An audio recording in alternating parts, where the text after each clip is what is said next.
to you guys with the documents. Okay, yeah, that would be fine. Okay. We'll also Thank you, copy sir. those guys. Yeah, sure.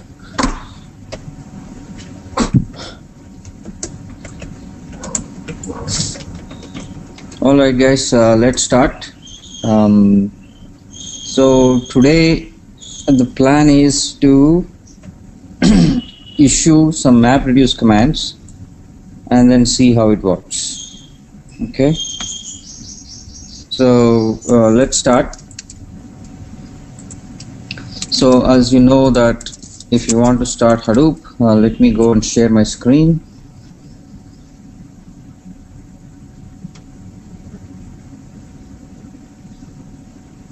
Can you see my screen, all of you?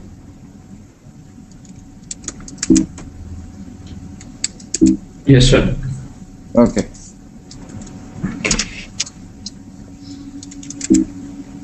So I'm starting Hadoop on my machine. So remember, I've told you before also that when you start it, you should have 5 processes running. So name node, task tracker, job tracker, data node, and secondary data node. Okay, these 5 processes must be running for the Hadoop file system to, for the whole Hadoop cluster to be working. If let's say job tracker and task tracker is not there, you can still use the file system, because the storage subsystem has 3 different processes: the name node, the data node, and the secondary name node. Now today what we're going to say is that once you run this, you should be able to go to localhost and then look at the Hadoop MapReduce administration, and also you should be able to look at the file system administration, right? Now suppose you run into issues, you want to see what is happening. Let's say name node is not working, then you cannot come here to look at name node logs here. What you see here, you cannot see this because name node itself is not there. So how do you debug it?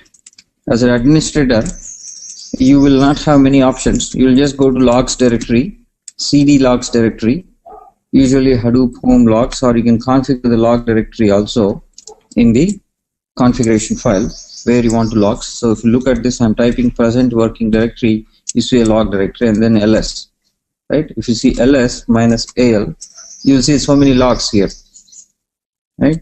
So all of them are logs here, and you can open any of these logs. For example, I want to open Hadoop name node .log, right? So look at it, and you can see this is the log file that you can actually see. You can do a set number to see how many numbers are there. So there are 124 lines, right? So if you look at this last line, you see that there is a state change block with so and so number. It says it's marked for delete. Okay, it's marked for delete. Things like this, you can see things like this happening. Now, so one thing that I want to caution you is that by default, when you don't configure these files, for example, hdfs site.xml, when you don't configure dfs name.directory and dfs.data.directory, by default, if you don't give any names to this, any values to this, Hadoop will pick up temp directories. If they pick up temp directories, what will happen the next time when you boot the machine, you will see that some of those directories are cleaned up. Because those are cleaned up, you will not be able to restart the name node with the same state that it was there.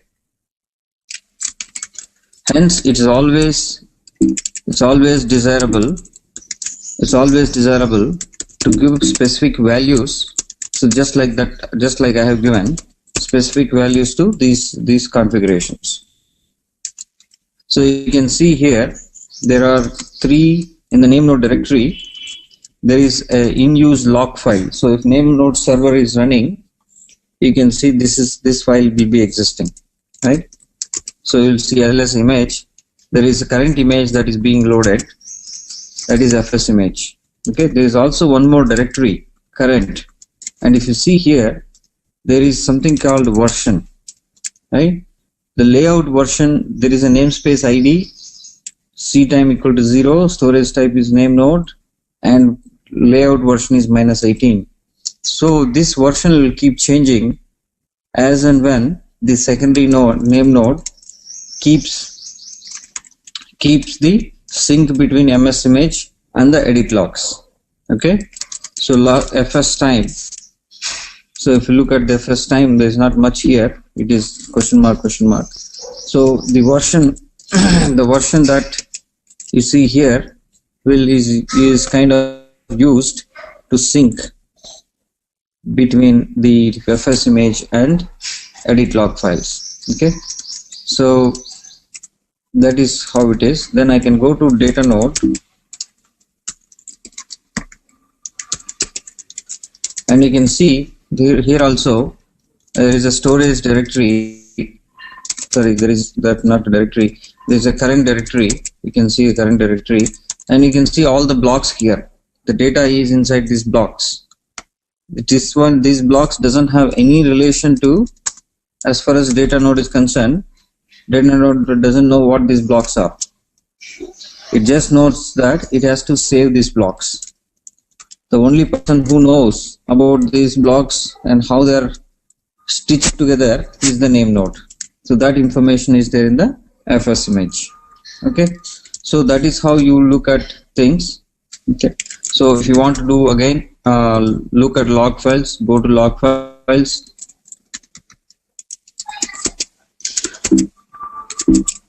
You can open here, you can open any log file here. You can also open job tracker log file. For example, Hadoop job tracker.log. So you would see there's a job tracker log file that is here, right?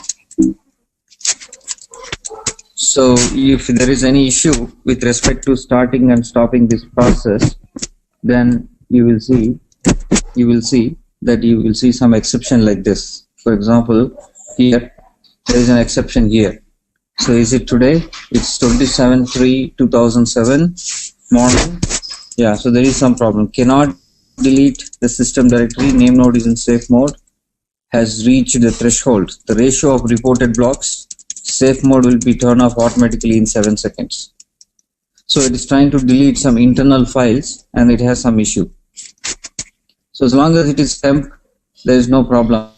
If it is a regular directory, it won't even start. Okay. So this is how you will try to debug. The next set is that how do you run map reduce programs on this? There are multiple ways, right? So one, if you look at Hadoop local.xml, look at this, right? I have this two properties set. One is where is the name node and where is the job tracker.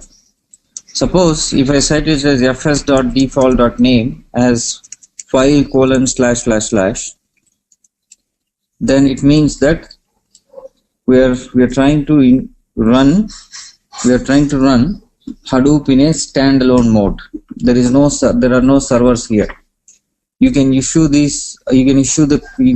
Hadoop in a standalone mode without running the servers. When I say without running the servers, you don't have to have these servers running. All these servers: secondary name node, data node, task tracker, job tracker, name node. So let's try that. So again, there are multiple configuration files you can use, right? So I'm trying to run locally. If I want to run locally, this is the file that I will use. Suppose if I want to try against a cluster, right? For example, I want to try against a cluster. For example, this cluster in a pseudo distributed mode. I want to try against my laptop where the servers are running. So I change this fs.default.name to hdfs : localhost 9000. Similarly, I'll change it to map.jobtracker value will be localhost colon 9001. So this port numbers is what you will use whatever you have configured in the hdfs site.xml. Now, suppose if I want to change the cluster and run commands on a different cluster, what you have to do is I just copy this file and change the address of the name node. Instead of localhost, you give, let's say in this case, let's say flipkart.hadoop.com or something like this. Right? Similarly, job tracker you can say flipkart.hadoop.com. So the job tracker is running in this machine called Flipkart. Similarly, name node is running in this machine called Flipkart. Now, if I try to issue commands, one sec, there's a call for me. One sec.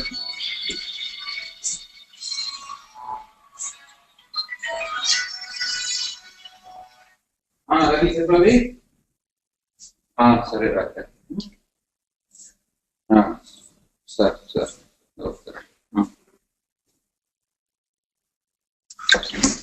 Okay, sorry guys. So let's do something now. I think I have one document that I will send out.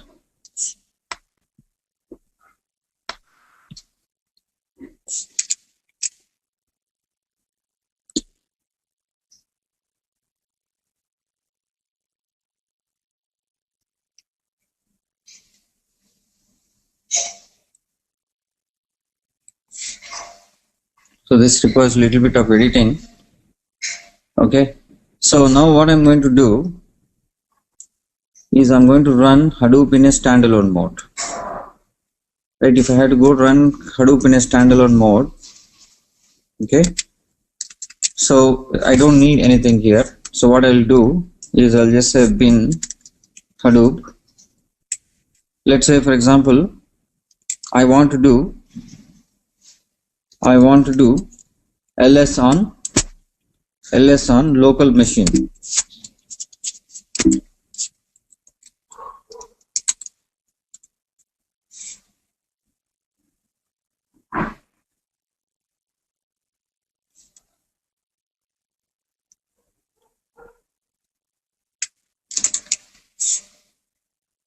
So -conf is not working.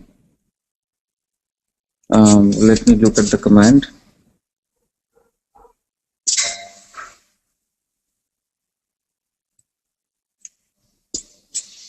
Okay.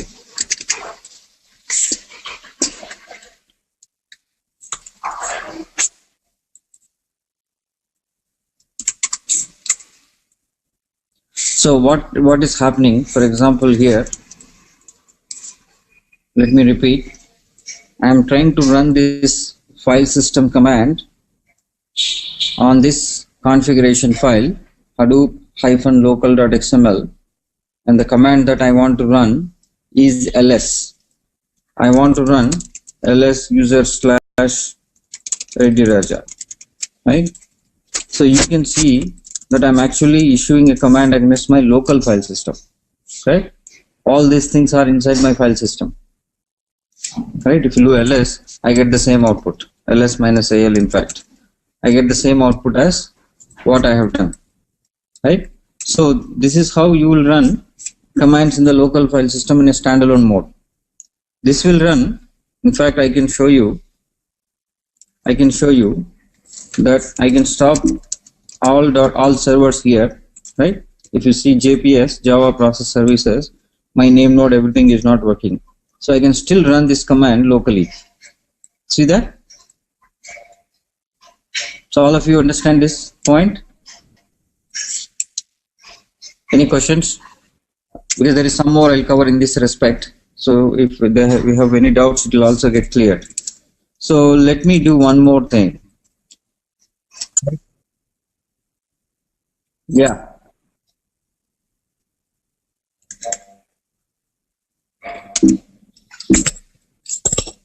Yeah.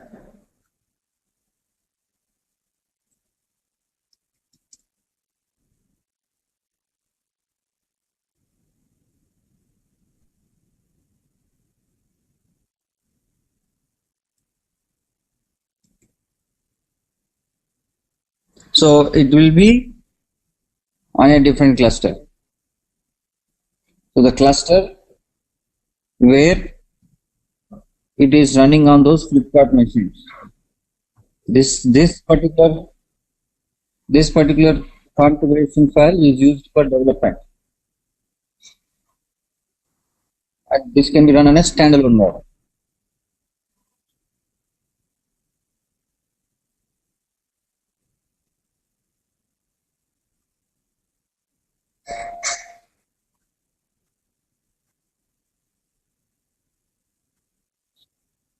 No, on the local machine, on my laptop.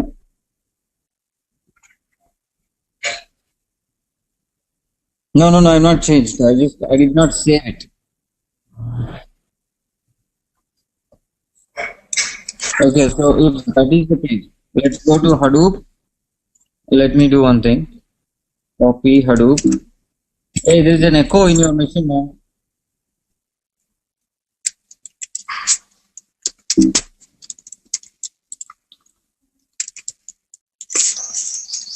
Okay.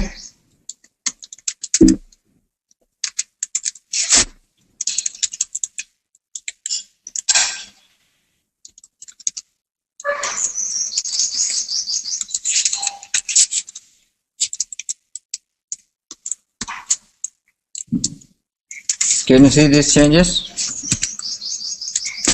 So I've created a new file called hadoop-flipkart.xml, right? And then the place where the name node is running is on namenode.flipkart.com. This is a server that the Flipkart is using where name node is installed or Hadoop is installed. Similarly, I have another node where job tracker is installed, which is jt.flipkart.com. Ideally, in a good cluster, you would see name node and job tracker are installed in two separate machines. So now if I have to issue a file system command here, right? So what I will do, right, for example, I will do here fs bin hadoop fs minus conf hadoop hyphen, here I'll give flipkart.xml, and then I will say ls do ls slash, right? So what will happen now? It will give an exception because I don't have this flipkart.com running in my machine. I don't have it. Correct? So now this is how you can run different commands. You can run commands on different clusters. As an admin, you might be maintaining two clusters, right? How do you target specific commands to specific cluster? The way you do it is have two different files. Let's say Hadoop flipkart.xml. This is cluster 1, and then you can say Hadoop hyphen cluster2.xml. So that's how you do it. Okay, is it clear? Only exception what we are trying to say here is if the values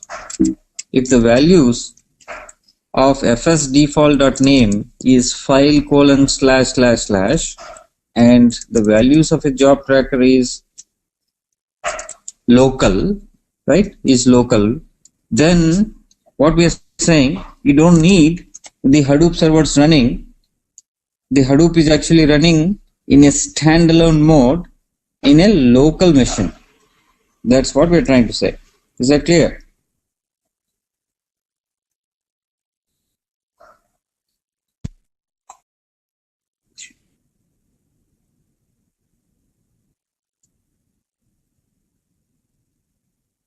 Where is that?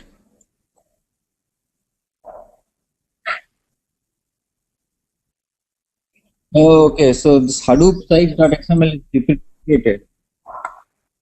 So don't worry about it. I think the reason why it is trying to complain is I have Hadoop site.xml which is duplicated. Let's say I will just move this Hadoop site.xml to Hadoop site.xml. xml.old, right? So earlier versions were using hadoop-site.xml. Now the new versions don't use. Now it won't complain. See that? That was in a file that is not required. It was in the class path. So that's why it was trying to explicitly show me in a warning message that don't use this Hadoop site.xml. Instead, we will pick up the configuration files from the Hadoop home directory if Hadoop underscore home is set. If Hadoop underscore home is set, if Hadoop underscore home is set, when you issue commands, whatever is the configuration, whatever is the cluster in this Hadoop underscore home directory, that cluster will take, provided you don't give any specific configuration. For example, if I don't give anything here, any configuration, it will pick it from Hadoop underscore home /conf/ mapred-site.xml conf/hdfs-site.xml. Is that clear? So let me issue some more commands. It will be clear for you. So let me run a MapReduce command. Let me run a MapReduce command. Okay. Bin Hadoop jar. I think I had to say Hadoop examples.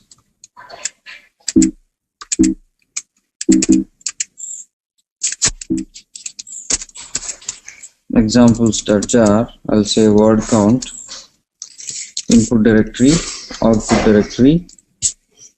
Now I'm going to give here -conf hadoop-local.xml.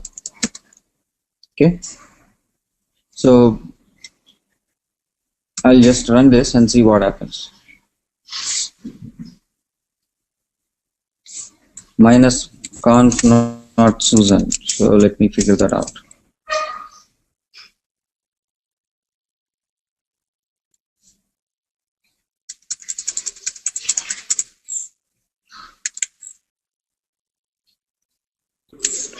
Sir, what is conf command used for? Yeah, unrecognized. 1 second.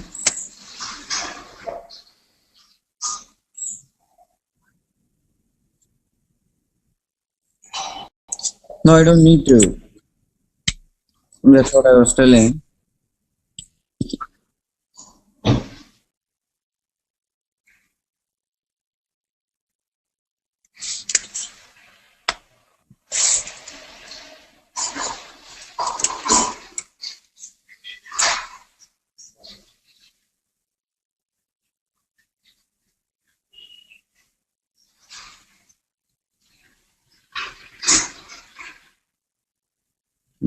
-conf Susan. I think this is not right. Jar Hadoop examples.jar word count -conf. Okay, so this is not how it is.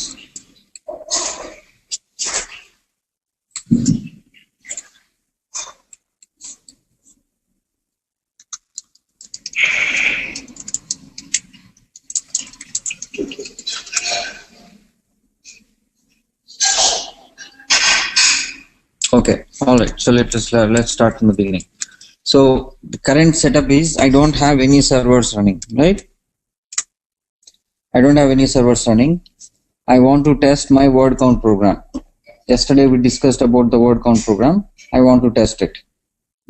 That word count program is there in Hadoop-examples.jar, right? Now I need to have an input directory. Let's say I will do make directory input. I want an input. I'll do a change directory input.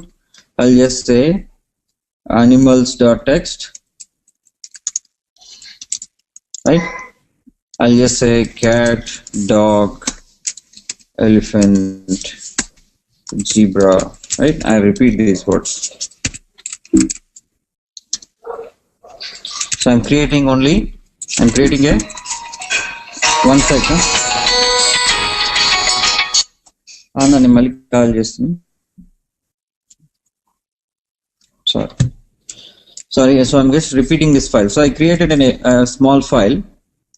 I'm trying to find out how many cats or dogs in these files, right? How many elephants are there? So this is animals.txt. I created an input directory, and the input directory I have specified animals.txt.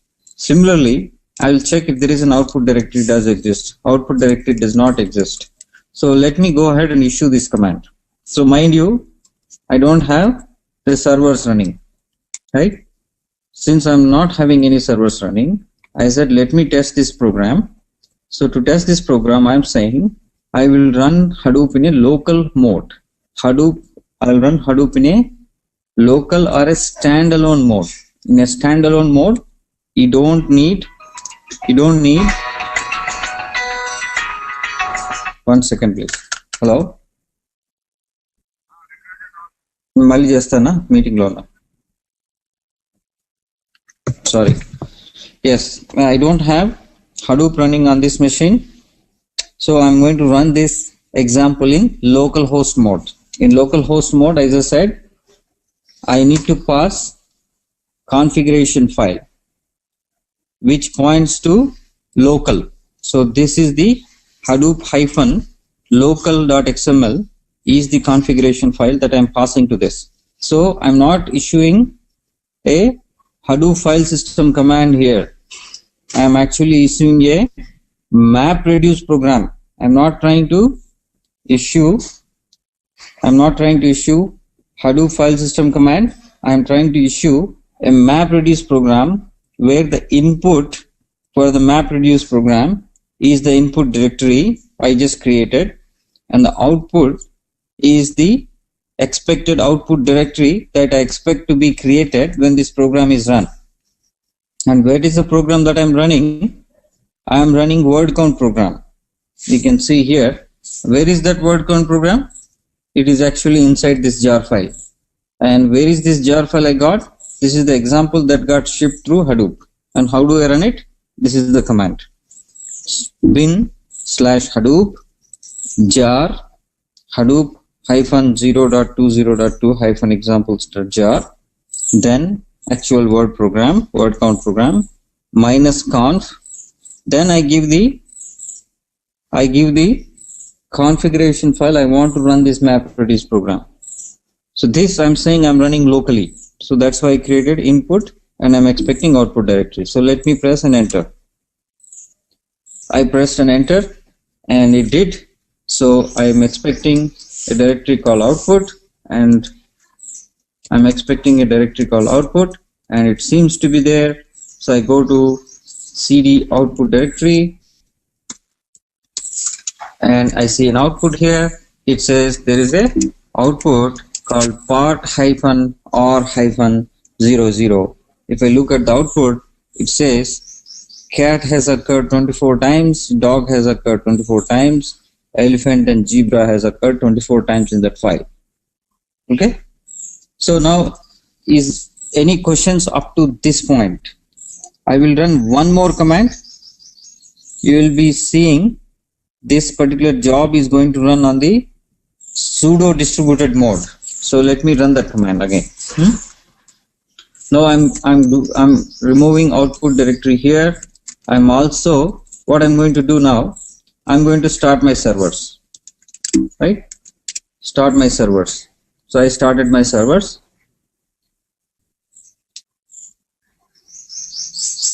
Now what I'm going to do, right?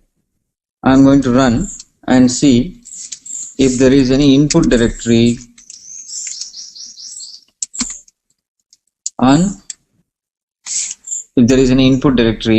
my Hadoop file system. You can also see from the browser, if I browse a name file system, under user, Reddy Raja, there are two files here, but there is no input directory. So let me copy let me copy from local input directory. So I'm copying from local input directory. So it's also looking for destination directory. So I'm saying our input is the destination directory. Now if I do a refresh here, you should see an input directory here, right? So in the input directory, there is a file that got created, pwd. Wow, I don't know what is pwd. Okay, anyway, so the name of the file, if you see ls input, oh okay, so that particular file got renamed to pwd directory, pwd file name. Okay, so I just copied. What I did with this command, let me explain one more time. I copied my local input directory to my Hadoop file system. Okay. Now remember, I have not given any conf command here. So it picked up the configuration from $hadoop home/conf. Okay. $hadoop home/conf. It has picked up the configuration and it found out I have to talk to localhost, and in the localhost there is a name node running, and that name node is running on port number 9000, and I'm browsing that file system using the browser. Now I will run the same MapReduce program on the localhost now. Localhost meaning not in standalone mode, in a pseudo distributed mode. So I'll open this file called localhost.xml. See, now I have for this name node, I have hdfs://localhost 9000. Similarly, for the job tracker, I have localhost 9001. So my servers are running on these ports, right? My servers are running on these ports, and I have my input directory set up, right? My output directory is also going to be in the. It's a question for you guys. When I run this program now, this bin word count program now, where is the output going to be for me? Suppose if I remove this, instead of local, I'll say localhost.xml, which is my pseudo mode. Where is the output going to be? Can you answer, guys? Where is the output going to be?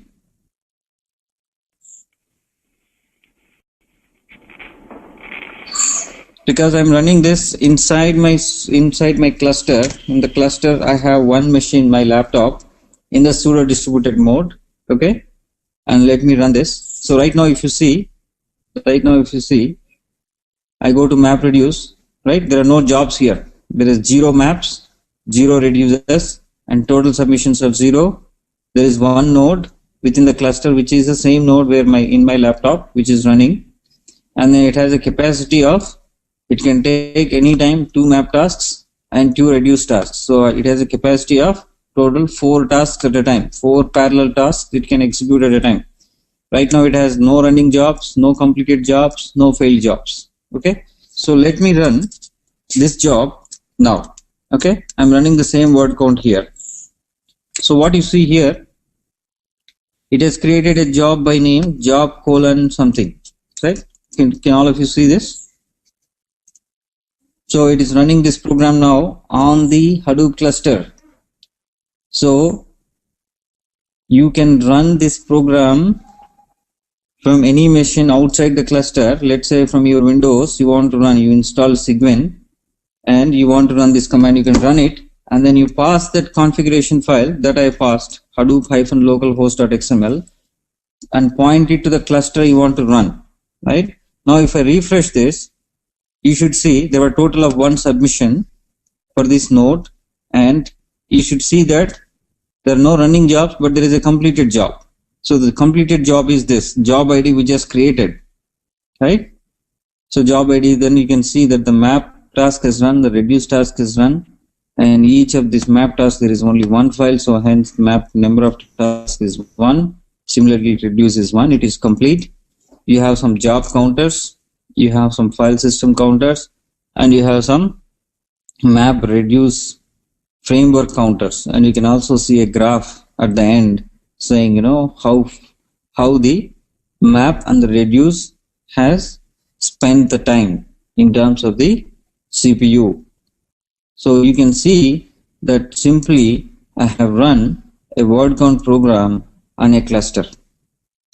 On a cluster where I have only one machine. I have only one machine. Okay.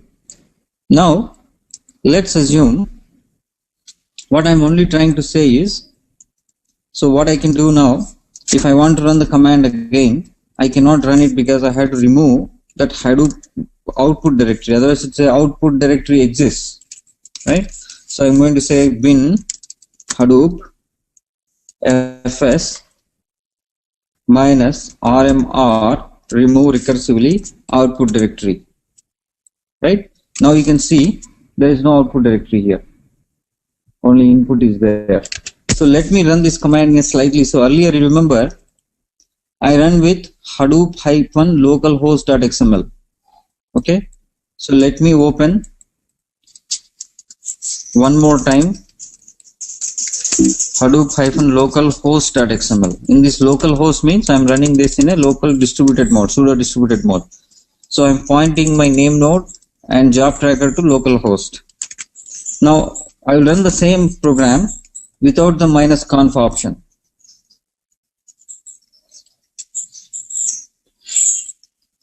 So now my question is, where would this particular word count program will run? Any answers?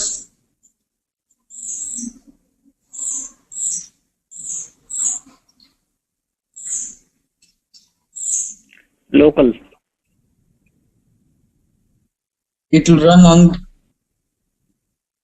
local file system. it won't. So it does. I'm not passing that file now. It won't. That is over. Yes, that is the right answer.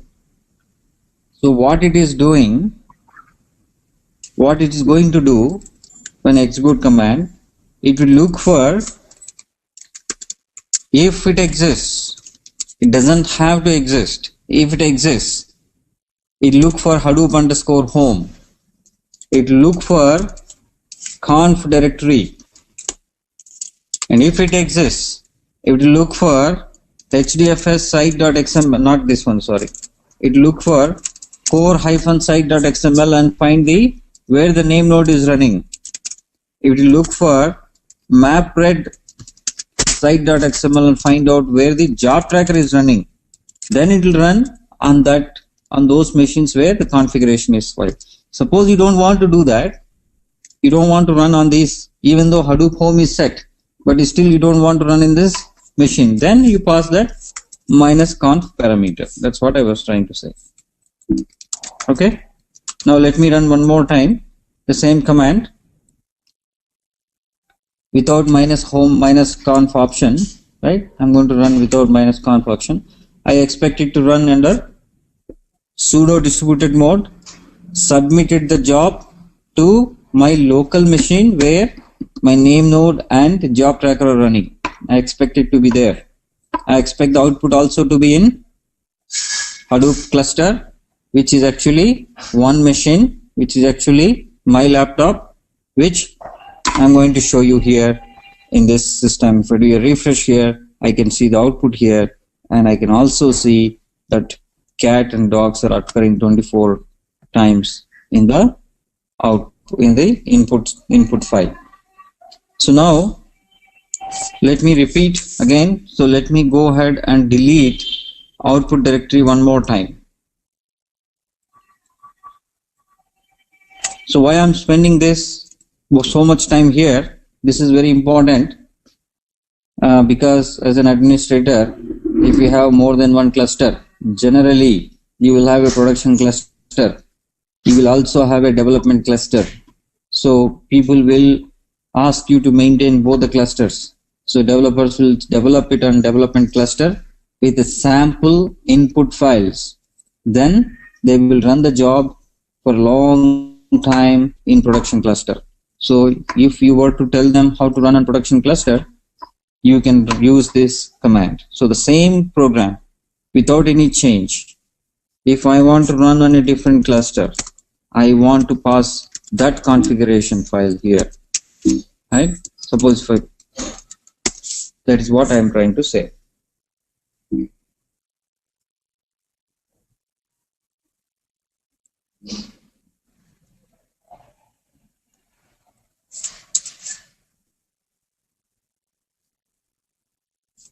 Okay. So the same program I'm running on the same cluster by passing a -conf option. So if I have to run on a different cluster, let's say dev cluster, I'll have this configuration file point to the dev cluster. So you can see that my job is actually running in this machine, and you would see that the output will be, so this is also the job is completed.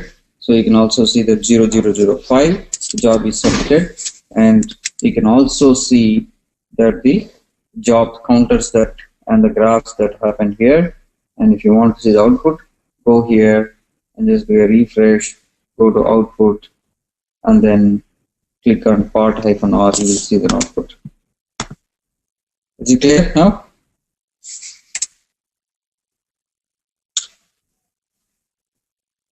It is like this, man. You want to go to office, you want to go in your car or your friend's car, right? So in this case, the car is a configuration file, right? So if you're going in your car, you can point your Hadoop-localhost.xml to your car. If you're going in a friend's car, you will point to your Hadoop-whatever car.xml to your friend's car. So the commands will run on that cluster. That's as simple as that.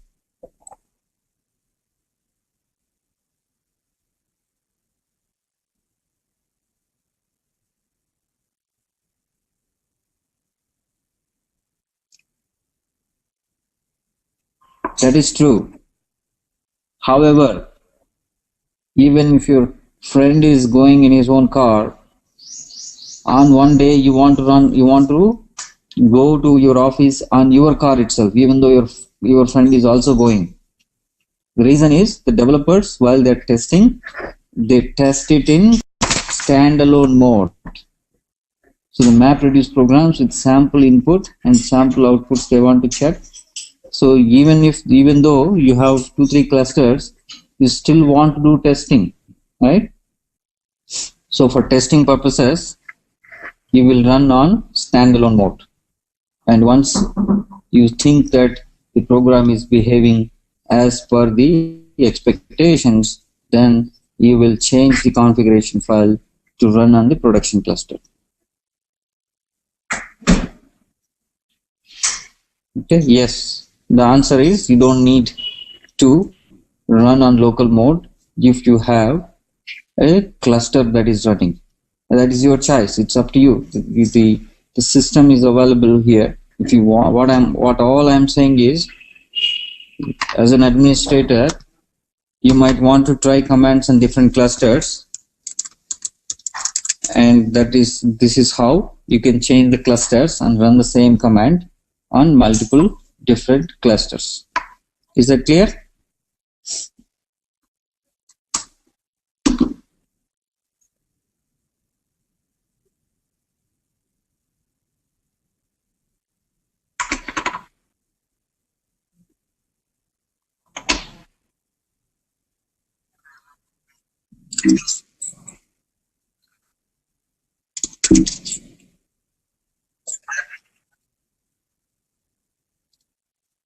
Yeah, so if I do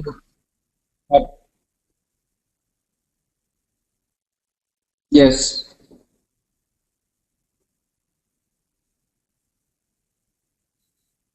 yes. Can someone answer this question? It is supposed to show the error. Why it is throwing the error?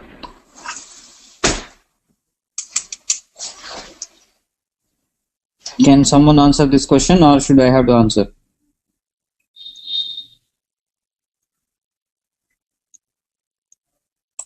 Okay.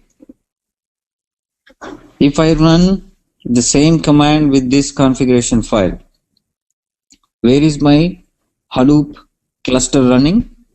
My name node is running on namenode.flipkart.com, right? Where is this host? Do I have this host in my machine? I gave you a dummy name here.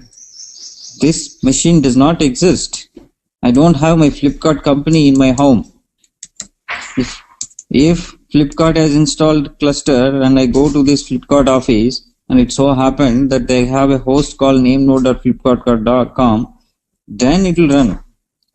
I don't have this server at all. If I do a ping or I want to connect to this name node, it doesn't exist in my home network. That's why I'll get an error. Is it clear? Similarly, job tracker doesn't exist.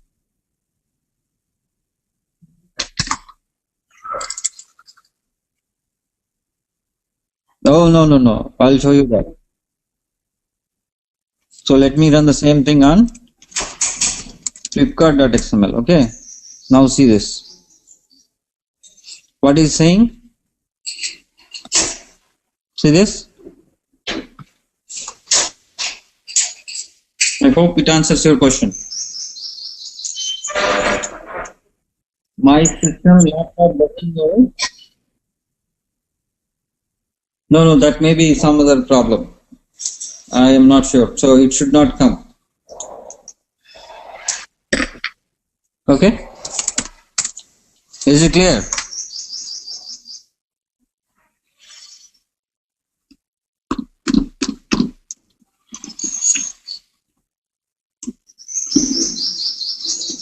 Is it clear?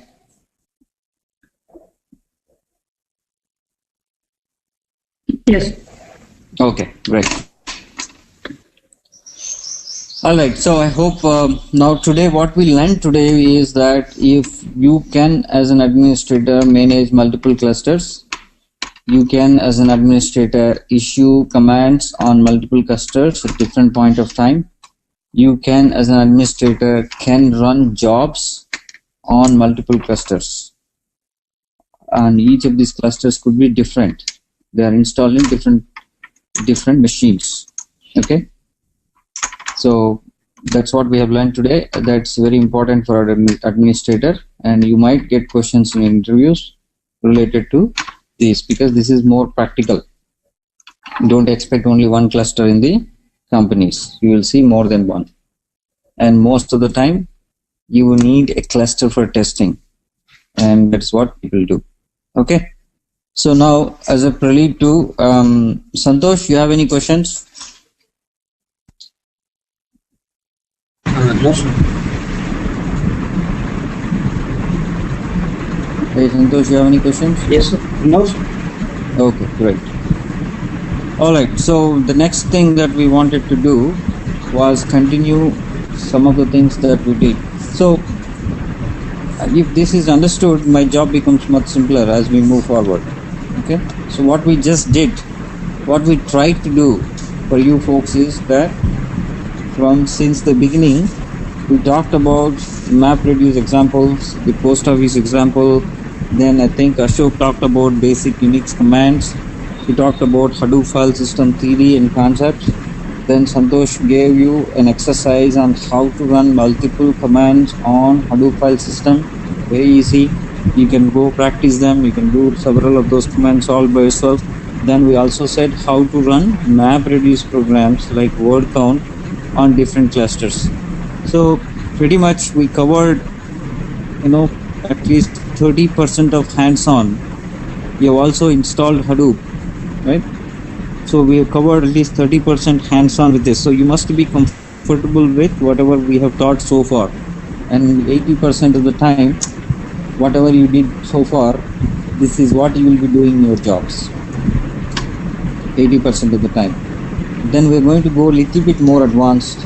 Okay, so those advanced concepts we will do. So conceptually, how the MapReduce works, you know it, but we'll go a little bit deeper in terms of how the job tracker works, what kind of configurations that are available, right?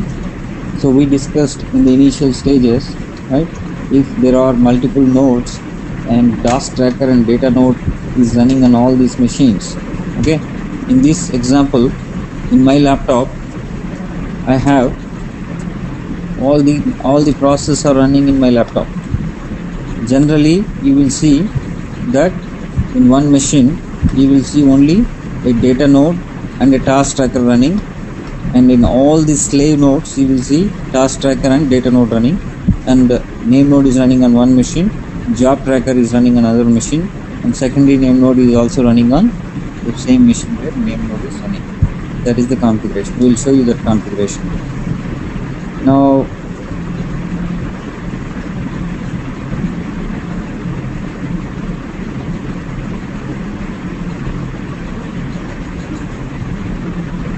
yeah, so I think you can see we have covered this piece. Okay, so we covered that there's a programming model. We also covered that if I want to do map reduce, we illustrate a map reduce. This picture is covered. This picture is also covered. So what we are all saying is that the input directory that we gave for word count is this on the map side. Whatever you see in the map side is the input directory, and the map reduce happens in the map, and there is an input output that is shuffled and then sent to the reduce directory, and the reduce is creating the output directory. So we covered all this, we covered this, we covered this, we also covered this, and we covered this. So here, this slide we will cover one more time. This is more from the programmatic. If you are a developer, Java developer, this will be useful. Otherwise, you can move on. You don't have to know more about this. In a programmatic, for a developer, if he has to write a Java program for map reduce, he has to write two methods or two classes, two different classes. One is a map class, the other one is a reduce class. In a map class, he will get the input as a key and a value. He will get the input as a key and a value, you see on the top, and then the output of a map is key and list of values. Then they're all shuffled together and sent to reduce. So when the programmer writes the reduce program, he has to accept the key and then multiply.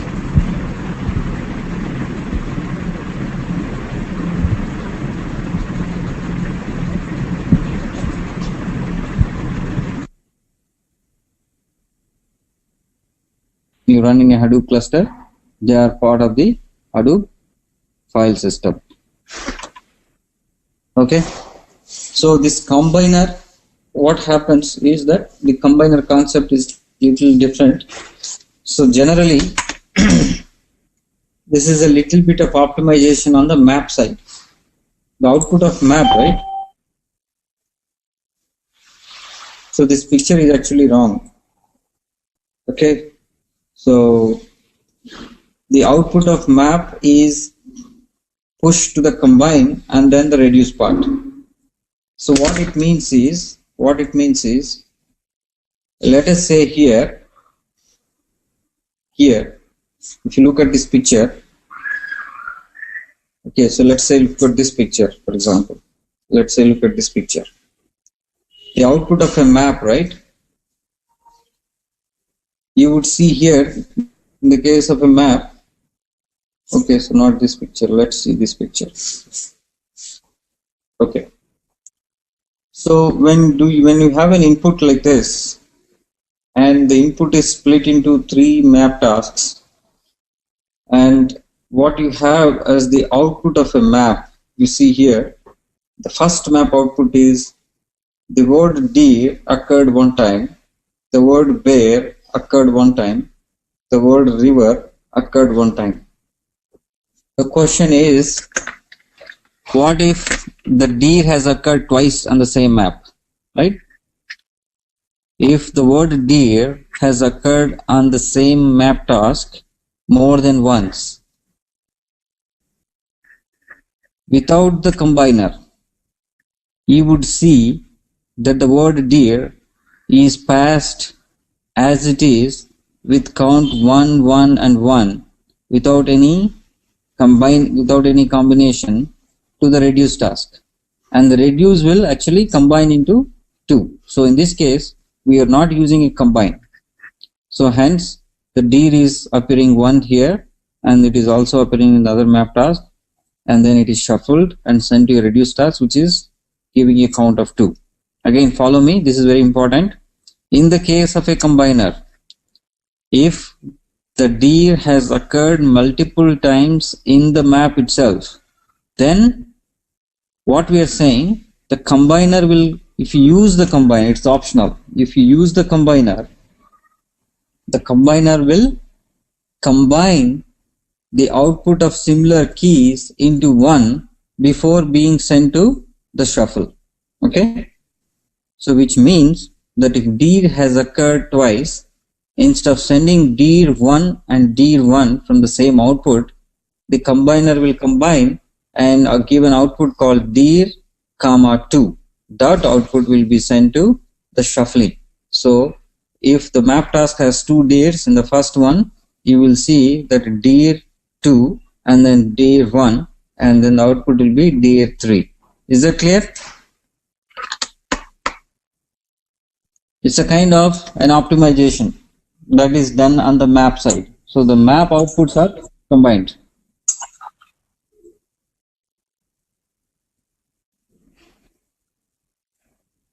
Yeah. Yes.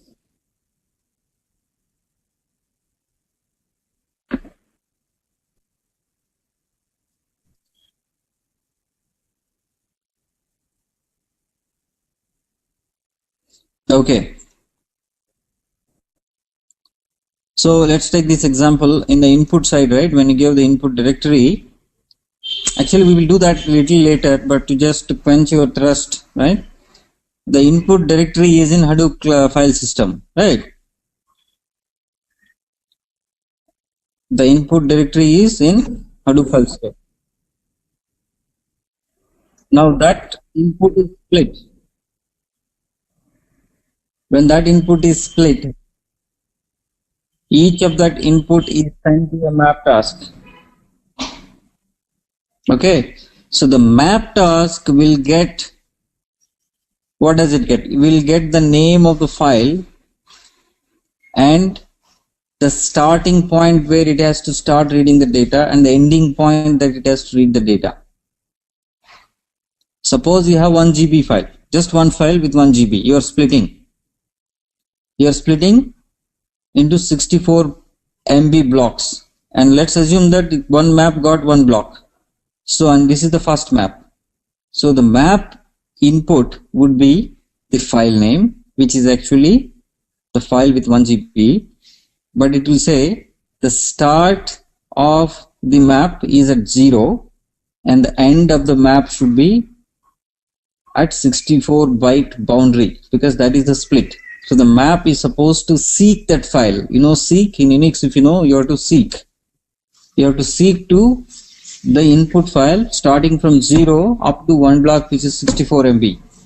So now all this is being done by the map side of the program.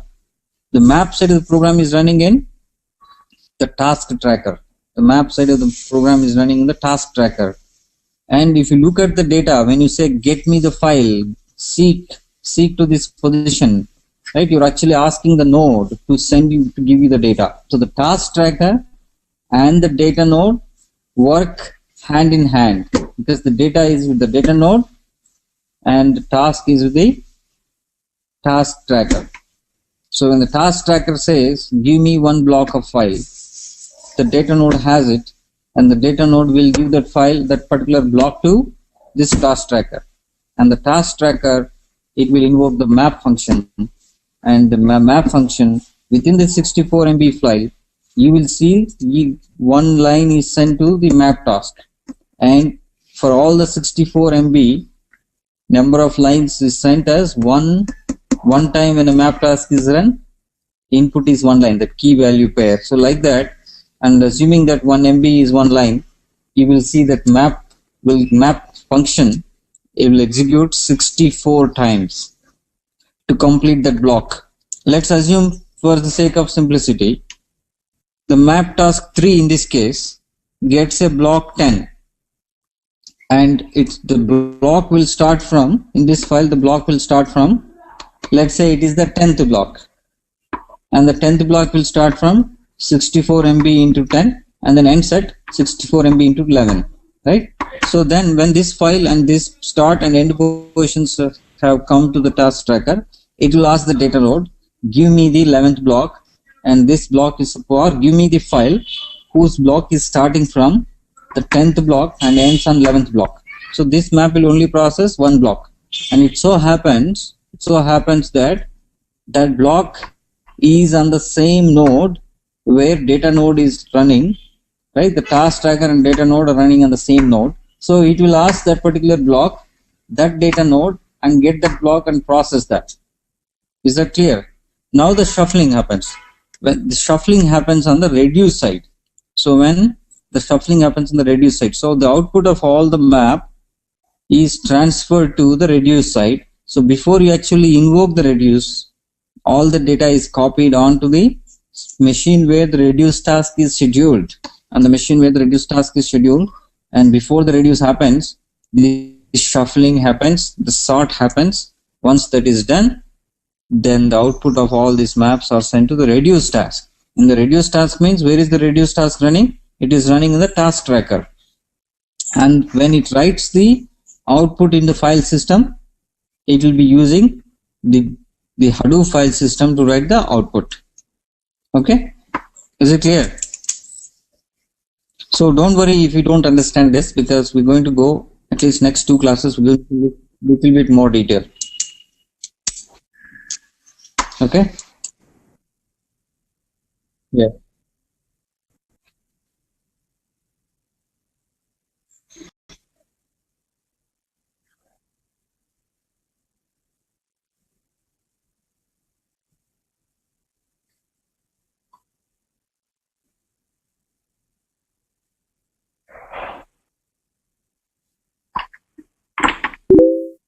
Okay.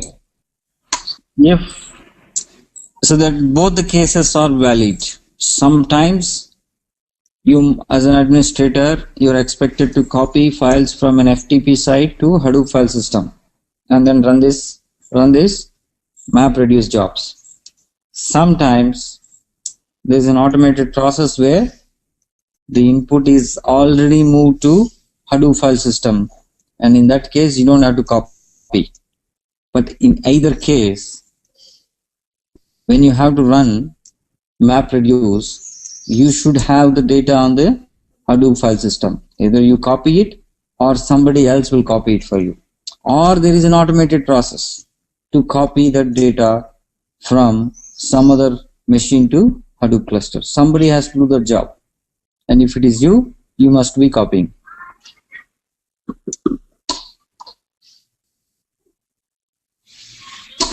Remember, we don't worry about the splits. What is that?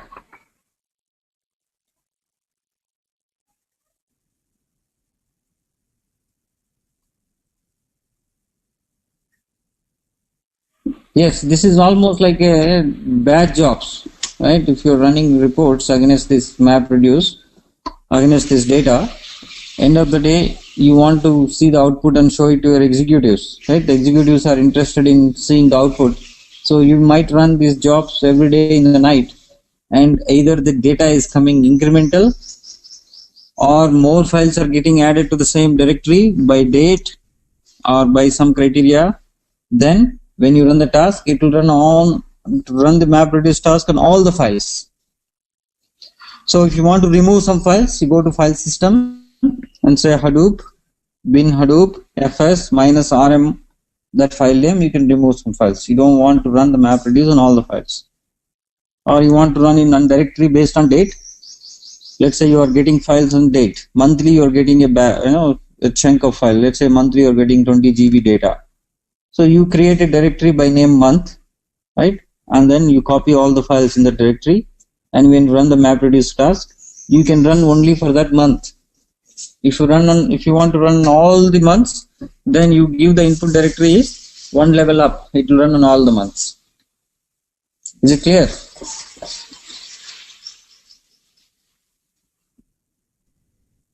Okay.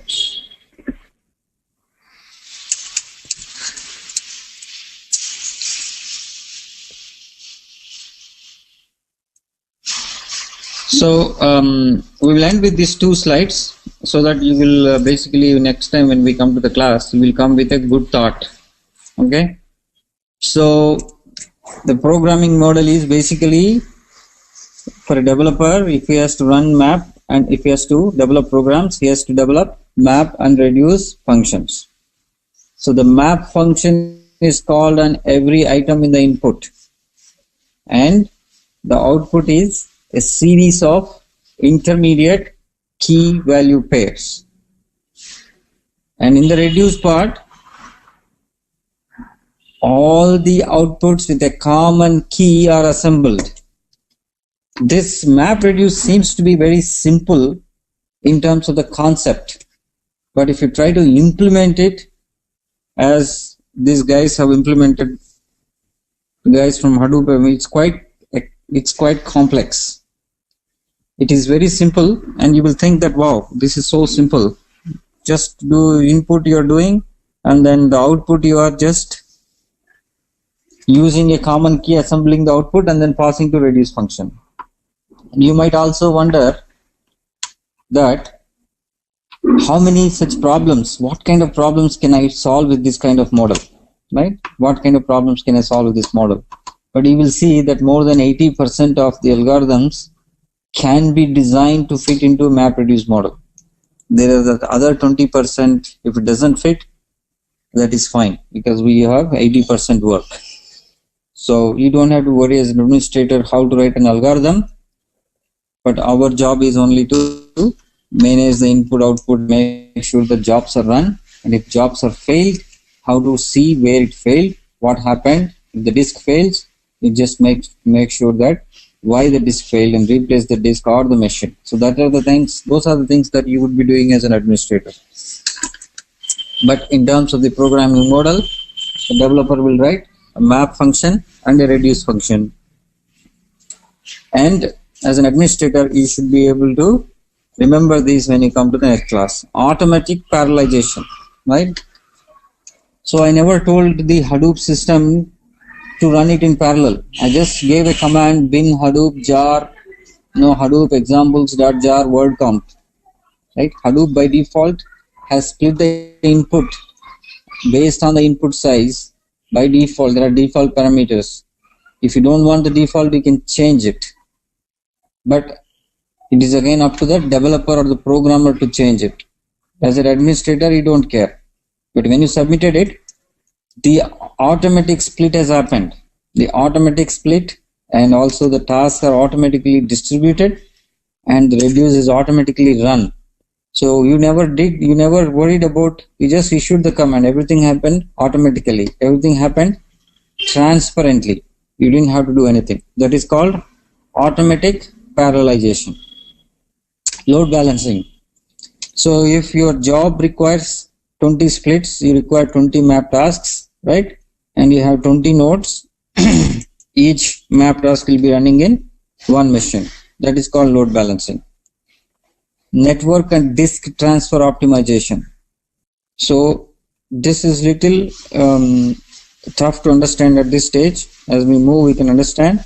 But just to remember, you have to always remember that the data on which the task tracker is running is always on the same machine where the task tracker and the data node are running. Right? That is how it works. It is like work from home or work from office, right?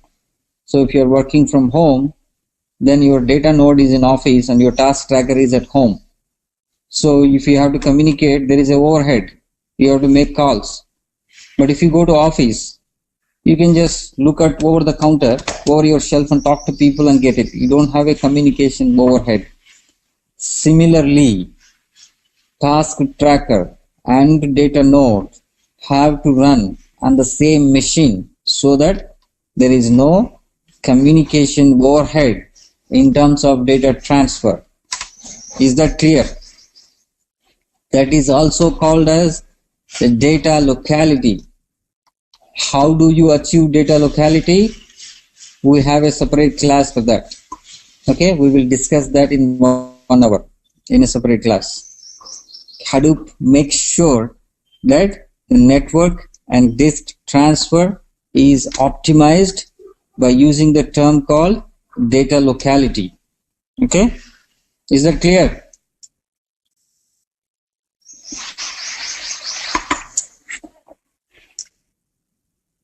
Okay, so machine failures are automatically handled.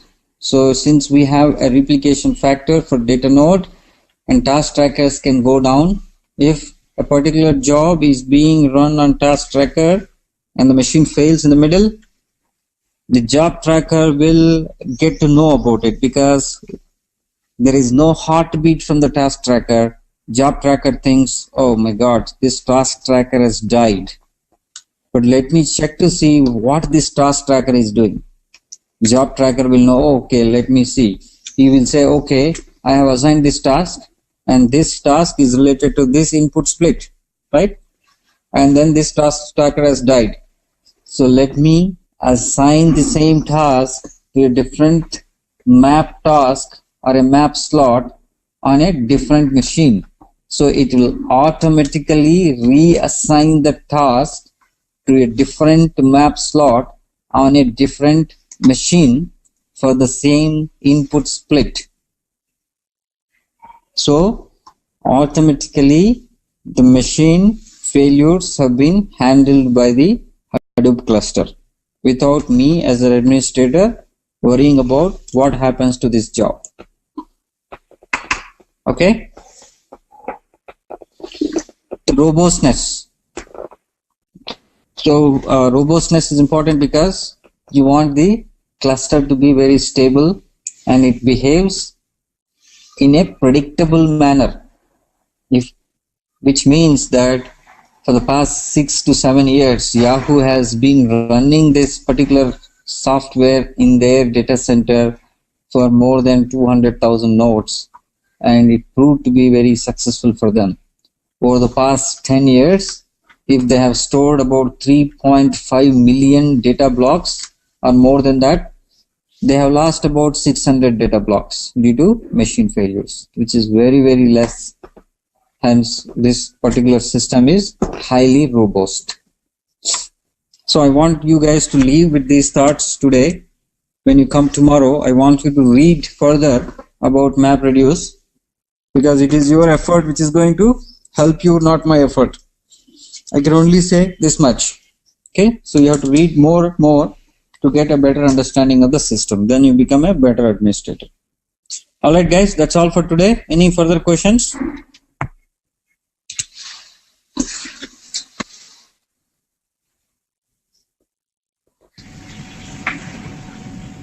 Any questions, please? Any questions, please?